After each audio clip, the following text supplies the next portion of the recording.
In 2009, at the age of 58, Suna Hasta, a member of the Santhal tribe, finally settled down to a life of social security.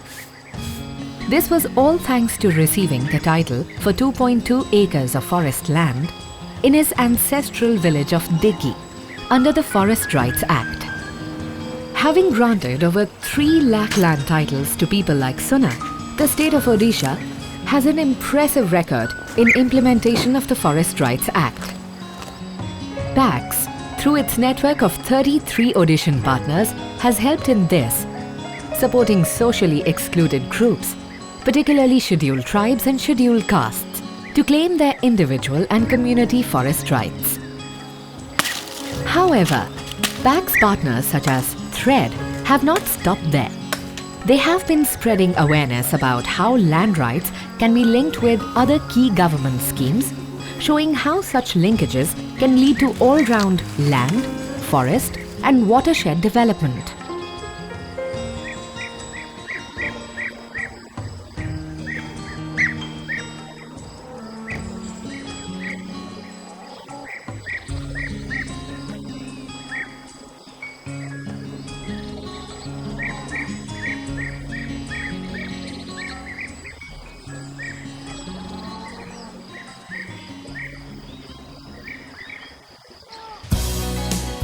Suna is just one individual who has benefited from this work.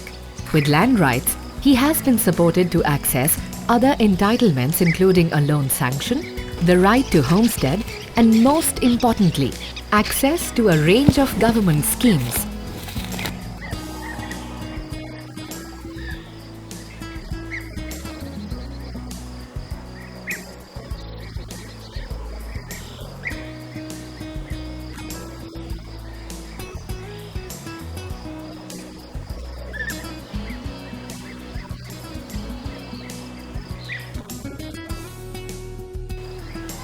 Under the Mahatma Gandhi National Rural Employment Guarantee Act, a government rural employment scheme, Suna was able to build a fence around his land. The Department of Agriculture also gave him 500 mango saplings. Nurturing the mango saplings in his now gated farmland, he knows that they will ensure a steady income, not just for him, but for his 2 sons in the future. In addition, 40 out of 72 recipients of individual forest rights titles in Diggi village have been linked with Indira Awas Yojana, a government housing scheme that comes with a 70,000 rupees house construction grant. And they are not the only ones. In 2012-2013 alone, nearly 1 lakh houses in Odisha were sanctioned under Indira Awas Yojana for Forest Rights Act beneficiaries. Following their FRA titles, the Diggi villagers have accessed employment under the Mahatma Gandhi National Rural Employment Guarantee Act, including projects to develop their land, the Mango Plantation Program under the National Horticulture Mission, health insurance under the Biju Krusha Kalyan Yojana, a scheme for farmers in Odisha, and housing under the Indira Awas Yojana scheme.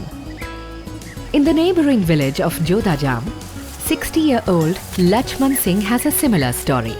He is a member of the Munda scheduled tribe community, and his individual forest rights, along with integration with key government schemes, has transformed Lachman from a landless Adivasi to a marginal farmer who practices paddy cultivation and teak plantation.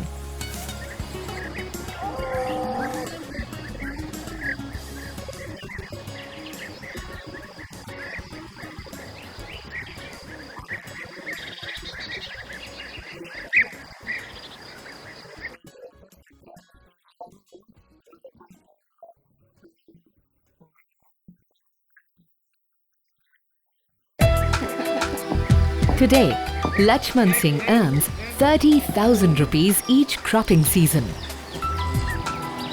It is clear to see that converging the Forest Rights Act with flagship state and central government schemes is an effective way to ensure that primitive tribal groups claim both their right to land and their rights to employment, health and nutrition. Through their work, PAC's partners have shown that by intersecting land rights with sustainable livelihood options, there is huge potential to positively change the lives of excluded and marginalized people. And in Odisha, where tribal people comprise more than 22% of the total state population, this is both encouraging and hopeful.